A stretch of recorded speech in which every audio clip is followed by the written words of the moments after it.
Bonjour, aujourd'hui c'est le 8 octobre. Je voudrais méditer avec vous sur l'importance de marcher d'un même pas en disant la vérité dans l'amour. C'était le thème du message du 6 octobre à l'église baptiste de la Côte Basque. Et pour cela, je voudrais lire dans Philippiens chapitre 3, verset 16, seulement au point où nous sommes parvenus, marchons d'un même pas.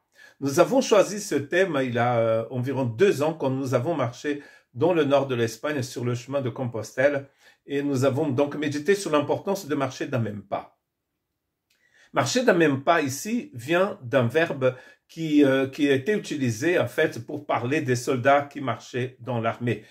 Par exemple, pour aller à la guerre, ils marchaient toujours d'une même manière en allant dans une même direction. C'est cela que ça veut dire. C'est-à-dire que Paul est en train d'exhorter les Philippiens à marcher de cette manière-là. Marcher ici étant en fait synonyme de vivre. Souvent, dans le Nouveau Testament, le verbe marcher est utilisé à la place du verbe vivre. Dans nos versions, nous allons utiliser donc le verbe vivre. Donc, stoikeo, ça veut dire avancer en rang comme la marche d'un soldat. Aller en ordre. Donc, avancer dans une même direction, marcher d'une même manière. C'est l'exhortation de Paul à l'église de Philippe. Nous avons vu dans le chapitre 2, si vous lisez le chapitre 2, qu'il avait quand même une division. On dit souvent que l'église de Philippe était une église presque parfaite, mais il avait quand même un genre de compétition entre groupes de maisons. Certains pensent dans cette église dont 2 femmes étaient responsables, et Paul va exhorter ces personnes à avoir un même esprit, à ne pas pratiquer donc ce qui est très connu dans le monde, c'est-à-dire la division. Chacun a un parti, chacun défend sa cause. Alors que là, il les encourage à marcher d'un même pas. Mais je voudrais méditer avec vous sur l'importance d'avancer d'un même pas dans la vérité du Christ. Marcher dans la vérité du Christ. C'est une exhortation très importante parce que nous allons voir que Paul n'est pas en train de parler de notre vérité, mais de celle du Christ. Il a, donc j'aime bien citer parfois un certain prophète hérésie. C'est un prophète qui n'existe pas, mais dans ce livre du prophète hérésie, il n'y a qu'un chapitre et un verset. C'est le chapitre 1, verset 1. Donc on dit hérésie 1, 1. Et dans hérésie 1, 1, c'est écrit, il faut dire vos 4 vérités les uns aux autres. Vos 4 vérités. Dire ces 4 vérités, c'est quelque chose qu'on ne peut pas vraiment appliquer à l'évangile, parce que l'évangile ne parle pas de ma vérité, mais de la vérité du Christ. Donc dire ces 4 vérités à quelqu'un, c'est de dire ce qu'on pense de lui en toute franchise, parfois même brutalement. C'est le fait de dire une vérité blessante sans ménagement à une personne. C'est pas de cela dont Paul parle quand il dit qu'il faut dire la vérité dans l'amour. Dans Éphésiens chapitre 6, verset 12, c'est écrit « Car nous n'avons pas à lutter contre la chair et le sang, mais contre les dominations, contre les autorités, contre les princes de ce monde de ténèbres, contre les esprits méchants dans les lieux célestes. » Donc d'emblée, nous savons qu'il ne s'agit pas de lutter contre l'autre personne quand on dit la vérité dans l'amour. Car nous n'avons pas à lutter contre la chair et le sang. Notre combat n'est pas contre l'être humain. Notre combat est contre les forces du mal, qui sont citées ici au nombre de 4, comme dans d'ailleurs le psaume 91. Il y en a 4 aussi. Dans Éphésiens chapitre 6, verset 14, Paul dit ceci, tenez donc ferme, ayez à vos reins la vérité pour ceinture, revêtez la cuirasse de la justice. Donc la vérité ici, c'est une ceinture. C'était la ceinture qui faisait en sorte que toute la panoplie du soldat romain reste à sa place. Donc pour que tout reste à sa place, il faut donc cette vérité comme ceinture. Or, Jésus dit lui-même dans Jean chapitre 14 qu'il est lui-même la vérité. Je suis la vérité, je suis le chemin, je suis la vie éternelle, dit Jésus. Ah, c'est pas moi qui le dis, c'est Jésus. Donc, qu'est-ce que ça veut dire d'exprimer la vérité dans l'amour, selon Éphésiens chapitre 4, verset 15? Pour comprendre ce que ça veut dire de dire la vérité dans l'amour, il faut lire plusieurs textes, et notamment les versets qui précèdent le verset 15 du chapitre 4 de la lettre de Paul aux Éphésiens. Ainsi, nous parviendrons tous ensemble à l'unité dans la foi et dans la connaissance du Fils de Dieu, à l'état d'adulte, à un stade de maturité où se manifeste la plénitude que nous vient du Christ. De cette manière, nous ne serons plus comme des petits-enfants, bâillotés comme des barques par les vagues et emportés çà et là par le vent et toutes sortes d'enseignements et à la merci d'hommes habiles à entraîner les autres dans l'erreur. Au contraire, en exprimant la vérité dans l'amour, nous grandissons à tous égards vers celui qui a la tête, Christ. C'est de lui que le corps tout entier tire sa croissance pour s'affermir dans l'amour de Dieu, sa cohésion et sa force, sa forte unité lui venant de toutes ses articulations dont il est pourvu, pour assurer l'activité attribuée à chacune de ses parties. Quel texte magnifique! C'est dans ce texte, Paul dit à l'église d'Éphèse qu'il va falloir qu'il dise la vérité dans l'amour. Or, ici, on voit bien qu'il ne s'agit pas de notre vérité, mais de celle de l'Évangile. Il ne s'agit pas de la vérité de chacun, parce que vous pouvez imaginer, à l'église d'Éphèse, si chacun disait sa vérité, comme ça se fait d'ailleurs dans nos églises aujourd'hui, dans le monde. Quand chacun dit sa vérité à l'Assemblée nationale, quand chacun dit sa vérité au Parlement britannique, quand chacun dit sa vérité à l'ONU, quand chacun dit sa vérité dans les églises, qu'est-ce qui va se passer? Nous voyons bien ce qui se passe quand chacun dit sa vérité. Donc, Paul n'allait pas écrire une lettre depuis sa prison à Rome pour dire aux chrétiens d'Éphèse que chacun devait dire ses 4 vérités. Car ça n'allait pas créer de la maturité ni de la croissance, comme c'est le but de cette exhortation. C'est de lui que le corps tout entier tire sa croissance. Donc, c'est pour la croissance du corps qu'il faut dire la vérité dans l'amour.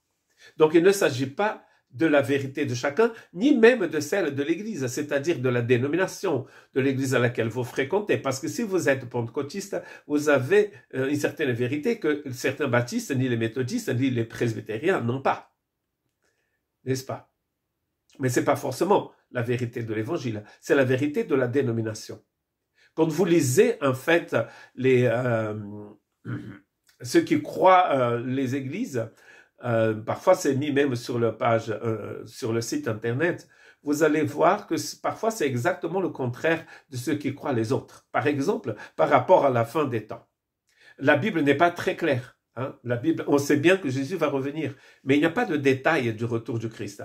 On voit dans Thessaloniciens que le Christ vient, il ressuscite les morts, il enlève ceux qui sont vivants, et après c'est écrit, et nous serons toujours avec lui. Pour toujours.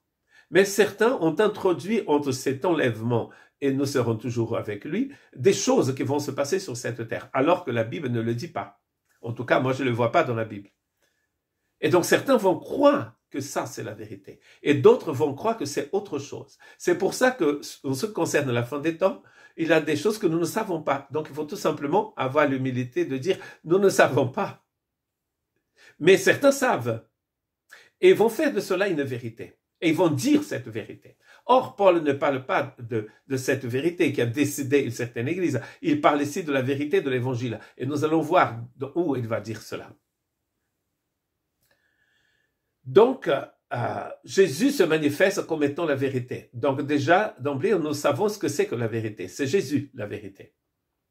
C'est pas ma façon de penser, de voir les choses. C'est Jésus lui-même. Il y a une église dans l'Apocalypse qui avait compris, qui pensait qu'en fait, ils étaient différents de tous les autres parce que toutes les autres églises avaient besoin de quelque chose, eux, ils avaient besoin de rien du tout. Et d'ailleurs, je dis souvent que la chanson préférée de l'église de Laodicée, c'était « Non, rien de rien, non, je n'ai besoin de rien. » Et cela, c'est écrit dans Apocalypse chapitre 3, verset 17, « Parce que tu dis, je suis riche, je me suis enrichi et je n'ai besoin de rien. » dit cette église. Et du coup, Jésus va dire, mais en fait, tu es mort, tu es pauvre, tu es nu. Parce qu'ils pensent qu'ils n'ont besoin de rien. Et donc, en fait, pour l'église de Laodicée, la vérité, pour eux, c'était qu'ils avaient tout. Ils avaient besoin de rien. Et donc, où est-ce que vous allez trouver Christ dans l'église de Laodicée? Dehors. Je suis à la porte et je frappe, dit Jésus dans Apocalypse 3, 20. Celui qui entend ma voix et qui ouvre la porte, j'entre. Et je vais en fait souper avec eux, avec lui. Et donc l'église de Laodicée avait laissé Jésus dehors. Jésus frappait à la porte. Parce que c'était une église qui n'avait besoin de rien. Ça, c'était la vérité de cette église. Mais quelle est la vérité de l'évangile vraiment? Et Paul va écrire, en effet, il va écrire cela dans Éphésiens chapitre 1, verset 13. Vous avez entendu le message de la vérité, c'est-à-dire cet évangile que vous apporte le salut. Il dit cela dans le chapitre 1, verset 13, c'est pas anodin. Car dans le chapitre 1, Paul commence une très longue phrase, apparemment la plus longue de la Bible, où il dit ceci, vous avez été bénis de toutes sortes de bénédictions spirituelles dans les lieux célestes en Christ Jésus. Et Dieu vous a élus avant la fondation du monde, c'est le verset 4, pour que vous soyez saints et irréprochables dans son amour, etc. Et donc là, il va annoncer ce que c'est que l'évangile. L'évangile, c'est de recevoir toutes sortes de bénédictions spirituelles dans les lieux célestes en Christ Jésus. D'ailleurs, dans Éphésiens, nous comprenons, et je pense qu'il dit cela 31 fois, que toutes ces bénédictions sont en Christ. Tout ce que vous possédez, spirituellement parlant, c'est en Christ. Vous pouvez devenir riche parce que vous avez eu un héritage, parce que vous avez travaillé dur. Mais Paul ne parle pas de ces richesses-là. Il ne parle pas des richesses matérielles que vous avez gagnées ici, vous allez tout laisser. Par contre, il parle des bénédictions spirituelles en Christ. C'est cela la vérité. C'est lui qui le dit. Vous avez cru au message de la vérité, cet évangile qui vous apportait le salut, ou qui vous apporte le salut. Donc la vérité dont nous devons parler, marcher en parlant cette vérité, c'est la vérité de l'évangile. C'est Jésus lui-même. Je suis la vérité, il dit. C'est pas ma vérité, car ma vérité peut-être elle est différente de la vôtre. Mais la vérité que nous avons en Christ est la même. Quand est-ce que Jésus va venir? Nous ne savons pas. C'est Jésus lui-même qui le dit. L'heure, personne ne le sait l'heure. Personne ne sait où. C'est pour ça qu'il faut être vigilant. Parce qu'on ne sait pas. Quand est-ce que vous allez mourir? Vous ne savez pas non plus. Sauf si vous avez une maladie, si quelqu'un est maladie, est en phase terminale, même là, Jésus peut guérir cette personne. Il y a des choses que vous ne savez pas. Par contre, vous pouvez savoir que Jésus est la vérité, est le chemin et est la vie. Nous avons entendu le message de la bonne nouvelle de Jésus-Christ, appelé ici la vérité de l'évangile. Et maintenant, nous sommes donc encouragés à partager ce message dans l'amour. Et donc, qu'est-ce qui va nous faire grandir collectivement, ce qui va nous aider à marcher en fait d'un même pas? C'est en proclamant, en disant la vérité qui se trouve en Christ Jésus. Si je fais un résumé de ce que Paul dit dans le chapitre 1 de la lettre aux Éphésiens, déjà j'ai cité le verset 3 et le verset 4, quand il dit que Dieu nous a bénis de toutes sortes de bénédictions dans les lieux célestes et qu'il nous a élus avant la fondation du monde. Il dit ensuite, Dieu nous a élus pour que nous soyons saints et irréprochables. Dieu nous a prédestinés dans son amour à être ses enfants d'adoption, par Jésus-Christ selon le bon plaisir de sa volonté. Dieu nous a prédestinés dans son amour pour célébrer la gloire de sa grâce dont il nous a favorisés dans le bien-aimé. Et cela, il va dire 3 fois dans cette longue phrase d'Éphésiens chapitre 1. Pour célébrer la gloire de sa grâce. Donc déjà, là, nous connaissons une vérité de l'évangile qui est extrêmement importante. Parce que nous allons comprendre que tout ce que nous faisons au sein du corps du Christ n'est pas pour nous, c'est pour la gloire de Dieu. Car tout ce que nous faisons pour notre gloire, c'est péché finalement. Et tout ce que nous faisons pour la gloire de Dieu, c'est magnifique, c'est bon, c'est éternel. En lui, nous avons la rédemption par son sang, le pardon des péchés. Tout ça, c'est une déclaration évangélique du chapitre 1 de la lettre de Paul aux Éphésiens. Et il va dire que cela est selon la richesse de sa grâce, que Dieu a répandu abondamment sur nous par toutes sortes, toute espèce de sagesse et d'intelligence. Dieu a déversé abondamment sa grâce sur nous. Ça, c'est une déclaration de l'évangile. Quand vous savez que quelqu'un passe par un temps difficile, par un temps de dépression, de difficulté, vous pouvez l'encourager avec ces paroles de l'évangile. Au lieu de dire, parce que moi je connais quelqu'un, d'ailleurs c'est un ami très très proche au Brésil qui a perdu un enfant.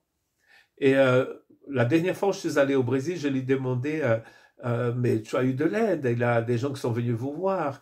Et il m'a dit, il y a un pasteur qui est venu me voir que toutes ces choses m'arrivaient parce que j'étais dans le péché. Et Dieu mettait sa main sur moi. Vous imaginez? Ça, c'est pas une parole de l'évangile. Car si Dieu nous punissait chaque fois qu'on fait une bêtise, qui survivrait sur cette planète? Personne. Paul est en train de dire à l'église d'Éphèse, Dieu déversait sur vous d'une façon abondante toute espèce de sagesse et d'intelligence, et cela, c'est la richesse de sa grâce. Donc, vous voyez, ce sont des paroles de l'évangile. Il faut dire la vérité dans l'amour, dans l'agapé de Dieu. Dites la vérité, les promesses de Dieu pour les gens. C'est ça le message de l'évangile, et l'évangile veut dire bonne nouvelle. Donc, quand nous annonçons l'évangile, nous sommes en train de proclamer cette vérité aux gens. En lui, nous sommes aussi devenus héritiers, il continue, toujours dans la phrase du premier chapitre d'Éphésiens, et ont été prédestinés suivant le plan de celui qui opère toutes choses d'après le conseil de sa volonté.